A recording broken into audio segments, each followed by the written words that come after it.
Hello everyone, welcome to my new blog. তো আজ আর আমার কোনো ডান্স ভিডিও শ্যুট নেই। তো শ্যুট না থাকলে বিকেলে আমি কি করি আর কোথায় ঘুরতে যাই, তো সেটাই তোমাদের সাথে একটু শেয়ার করছি। তো আমি এখন বেরিয়ে পড়েছি বিকেল বিকেল ঘুরতে যাওয়ার উদ্দেশ্যে। যেতে যেতে দেখলাম রাস্তায় জল জমেছে। তার কারণটা হলো আজকে আমাদের এদিকে প্রচুর বৃষ্টি হয়েছে, তার জন্য রাস্তায় জল জমে গেছে। তো যাই হোক, তো আমি কিন্তু একা যাচ্ছি না ঘুরতে, আমার সাথে এই যে আরেকজন যাচ্ছে, দেখতে পাচ্ছ তোমরা।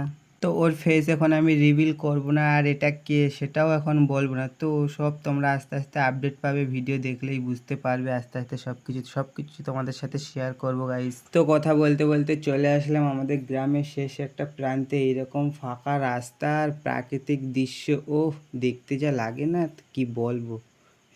সো আমরা তো এখানে এসে অনেক প্রচুর গল্প করলাম অ্যান্ড ফটো তুললাম, রিলস করলাম। তো আমার বিকেলটাতে এইভাবেই কাটে দেন, তারপর চলে যাচ্ছি বাড়ির উদ্দেশ্যে। আর ভিডিওটা এখানেই শেষ করছি। ভালো লাগলে like, comment, share and follow করতে কেউ ভুলবে না গাইস। তাড়াতাড়ি ফলো করে দাও, 10K হতে আর কিছুটা বাকি আছে। তোমরা তাড়াতাড়ি ফলো করলে, সাপোর্ট করলে আমার খুব তাড়াতাড়ি 10K হয়ে যাবে। তো টাটা গাইস, দেখা হচ্ছে নেক্সট ব্লগে।